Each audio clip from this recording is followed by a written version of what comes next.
Hello everyone, I am Dr. Sana Faruqi, Assistant Professor from the Department of English, BSSS Bhopal. Today I welcome you all on the third module of the lecture series on communication. Before going for the session, I just want to ask you a question. Can you guess what am I going to say right now? I am saying, Jivevo aprendi le barrier di communication. I am repeating myself. Can you guess what am I saying? Jivevo aprendi le barrier di communication. Can you guess it? You can't, because this is not English but French. What I want to tell you is, sometimes we don't understand the language because language seems alien to us. Whatever I said was in French. You could not understand it, you could not guess it. So today's focus will be on the topic called barriers, or you can say failures to communication. Let's have a look on the first slide of it. There are many barriers, there are many obstacles to understand any message, any lecture, any conversation or any meeting. What are they? We will focus on it in detail. Let's have a look on the first point. Let me tell you, there are 10 major, or I can say prominent barriers to communication. First one is semantic barrier. What is the meaning of this term semantic? Let's have a look on it. Semantic means meaning of words or sentences. Meaning we are going to dissect the language, the word, morpheme, alphabets into smallest unit of meaning. Now here first one is linguistic barrier. Sometimes you don't understand the message, you don't understand the language, maybe you don't understand the accent of the speaker, and that is the reason you are not able to respond. Next is limited language proficiency. If you are proficient in very limited language, maybe Hindi or English, and you are not aware of French, Latin, Japanese or any other languages, you may not be able to survive on a universal platform. Somewhere it also plays the role of obstacle in understanding the message. Third one is use of jargons of technical terminology. If I'll say something which will run or fly above your head, you will not understand it. That is called jargon. When we use some heavy words, to explain something. I'll show you the example of jargons in the next slide. Let me focus on this slide with point number 4. If you don't have a knowledge, or if you don't have a good vocabulary collection or storage in your brain, you won't be able to understand the message, because you are restricted to the vocabulary and you are not very much familiar with the different words. So you have to work on your vocabulary if you want to reduce this obstacle or barrier. Next, fifth is faulty translation. Sometimes if we translate anything in a faulty way, automatically message will not be understood by you. Let's have a look on the second slide. This is use of jargon, which I told you in the previous slide. What do we mean by jargon? If I'll use jargon in my lecture series, you won't be able to understand anything. What is jargon? Suppose, let me give you an example here. If I'll say that I'm trying to boil the ocean, if I'll say that I'm trying to boil the ocean, come on, I can't boil the ocean, it is very vast. Okay, so what does it mean? Boil the ocean means to attempt to do something believed to be impossible, doing something which is impossible to do actually. So this is just a phrasal sentence where it is a kind of jargon which has been used. So you should actually avoid using jargons, because a layman cannot be able to understand if you'll use this in your daily or regular or routine communications. Next is physical barriers. Now second barrier is physical. What is it? Weather or climate, time and distance. Third is disturbance in medium of communication. Suppose you all are here in my offline class, I can see you, we are here physically present in the room, and there is a storm going on behind my back. There is a very strong breeze, or maybe a kind of turbulence going on at my background. I won't be able to audible to you. I may try my level best to be heard by you, but you won't be able to listen to me because of the noise at the background. So sometimes physical barriers also restrict our communication. So time and distance, if I am very much distanced to you, if you are sitting at the back of your class, somewhere at the back bench, you won't be able to understand my lecture. So these are the things which may come under the category of physical barriers. Let me go to the third category of barriers to communication, that is organizational barrier, because we all have been understanding this unit with the perspective of working in any organization. What is the motive of this paper? We want to survive in a professional world. So what is there in the third point, that is organizational barriers. Suppose if First point is saying inappropriate information transformation system. If the system in any organization is not accurate, the transformation of information is not accurate, there may be a possibility that workers or employees may not be able to work on time. There should be a common medium where everybody should know that what has been told to be done in future. So agenda will only be accomplished, or target will only be achieved if there would be a common platform of information. Second is unclear organizational hierarchy. If I am new to my organization and I am very confused, I am in dilemma, what are the hierarchies I need to follow, who is my head, who is the head of that particular head. So if there is a confusion in that, if there are so many managerial posts on my head, I will be very confused, and maybe my agenda or maybe my deadline, I won't be able to reach it on time.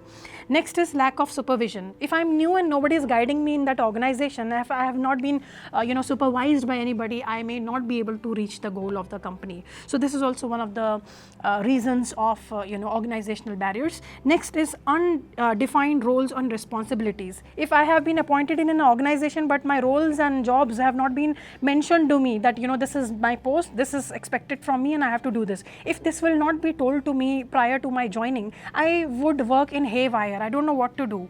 What is my motive existing here in this company? So it should always be defined, it should always be told prior to the joining. Next one is complex organizational structure. If the company would run on a very complex structure, that first you have to do this A and then B and then C and then D and E, you may miss any of the alphabets. So it should not be very complex. Sometimes it happens that we are not able to do or perform well on time because of the complexity in the structure of any organization. Next, fourth one is personal barriers. Now it is very important personal, because we faced pandemic, we faced COVID, we faced depression. So personal barriers, what is there in it? Mental equilibrium or mental status may fall in it. Barriers personal to the sender or recipient of the message. This is the definition of this particular heading.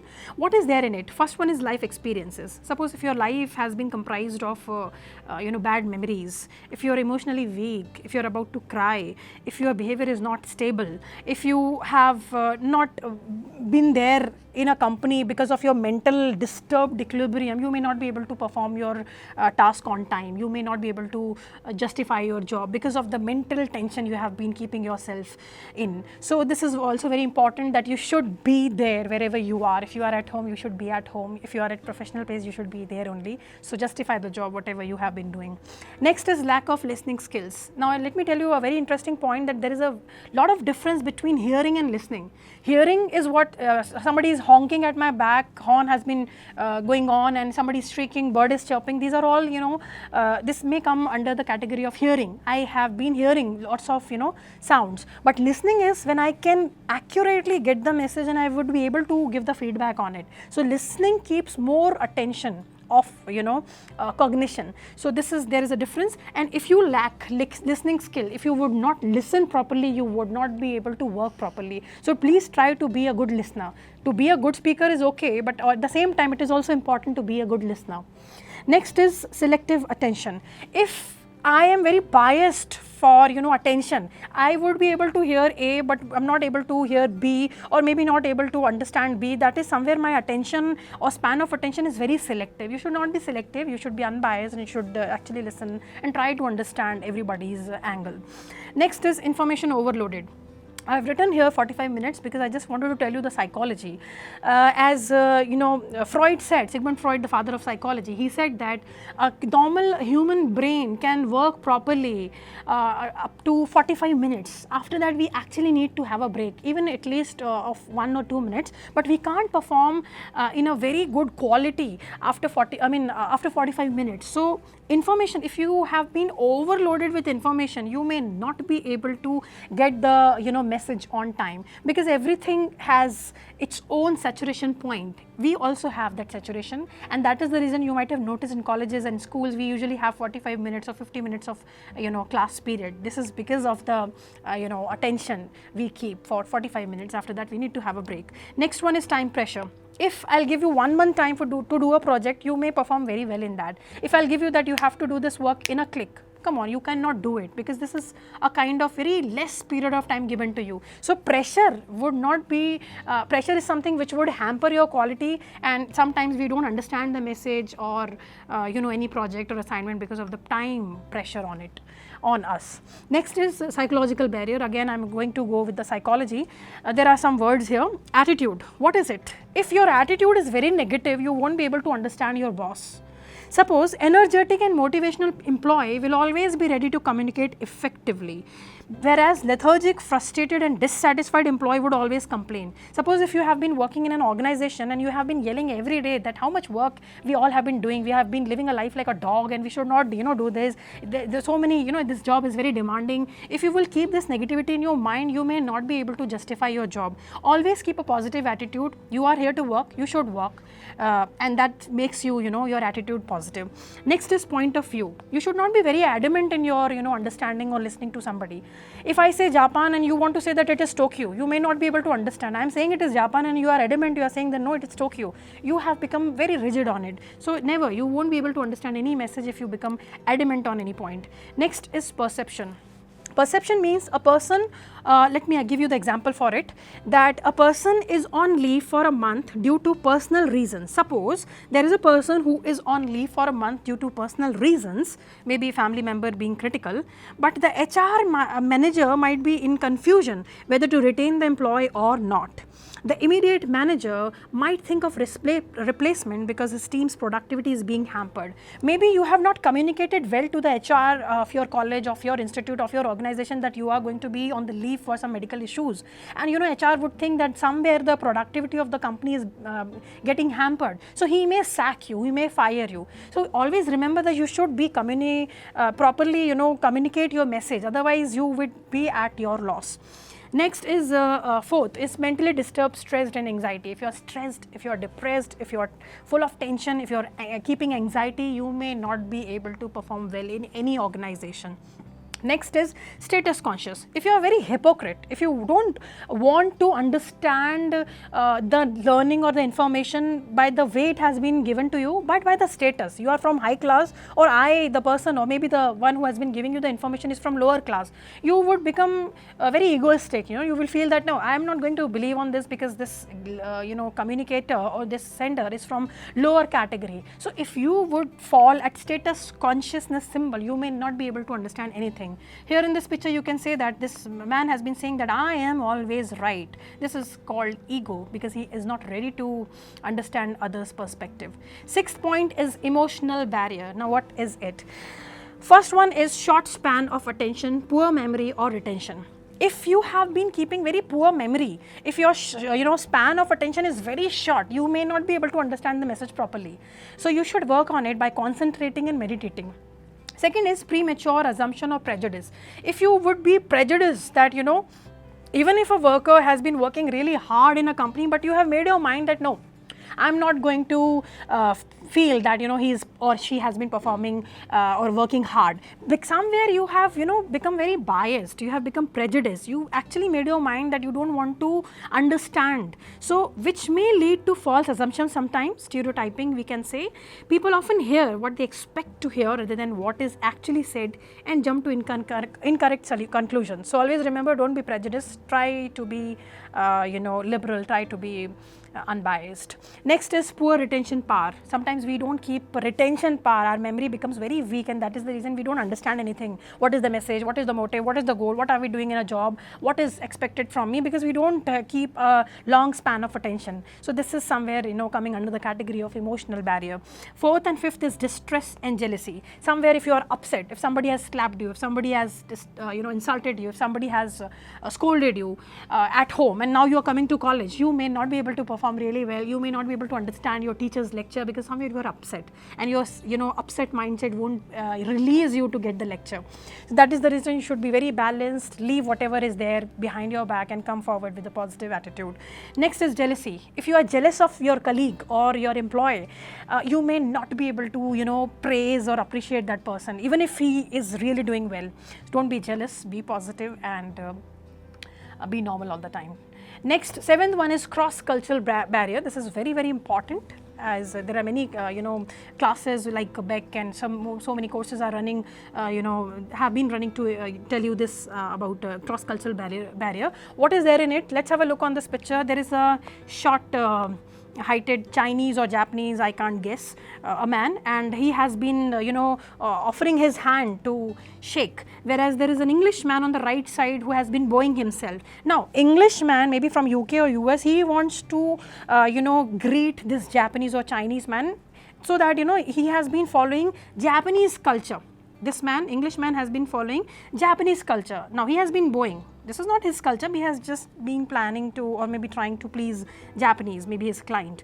And this Japanese has forwarded his hand to, shake. Now, what is it? This is cross-cultural barrier. We don't know what to do. We are Indians and we have been communicating to Saudi or maybe Japanese or Chinese. We won't be able to, frame that what should we do first. Should we shake our hand first, or should we bow, or should we say hi? What to be done and what should we do first? So this is under cross-cultural barrier. Somewhere these are the, this category also falls under the category of barrier sometimes. Now this picture you can see that it's very, very interesting. This is international arrival. This is an airport where this man, first man, has been saying, what do I do now? He's so confused. Whereas second man has been keeping a kind of card in his hand and he has been saying, when is he going to take my card? And third one is just noticing everybody. And this lady, third character in this picture, has been saying, he seems a bit friendly. He seems a bit friendly. And she has been, entering in the personal space of this man. And look at the expression of this man. He has been saying, whoa, personal space invasion. This girl has been, entering in my personal space. Remember, I told you proximity, personal space. So this is what. Then next is saying, I am next. What should I do? I mean, he has maybe from India, he has been, offering a gesture like namaste. So they all are from different cultures and they have not been understanding actually what is going on around them. So this is called cross-cultural barrier. Now we have reached the eighth point, that is technological barrier. What is it? When suppose we can say that online class is going on, and if internet is very slow and technical glitches are there, and if there is no proper connection, internet connection, you may not be able to understand the lecture.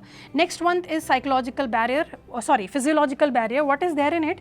Physiological means your physical state is somewhere disturbed, you have poor vision, you are not able to see the class, the board, you have been keeping yourself ill on context of health, you have been keeping hearing disability, or you have speech disorder, you may not be able to give the feedback on time.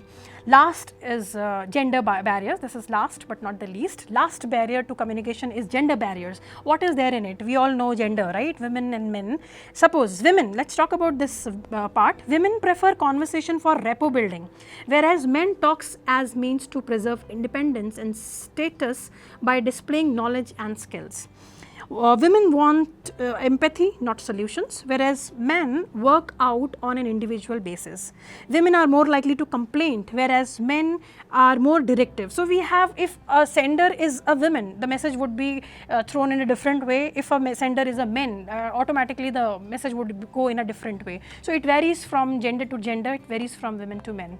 So I'm done with this topic. Now let's have a look on the learning today. What are the takeaways of today's class? We tried to understand semantic barrier of communication, physical barrier, organizational barrier, personal barrier, physiological barrier, emotional barrier, cross-cultural barrier, technological barrier, psychological barrier, and last but not the least is gender barrier. I hope this lecture is clear to you. If you have been keeping any doubt, you can drop a message on the chat box. I would be there to answer that question, and we'll meet in the next lecture series with some new learnings. Thank you so much.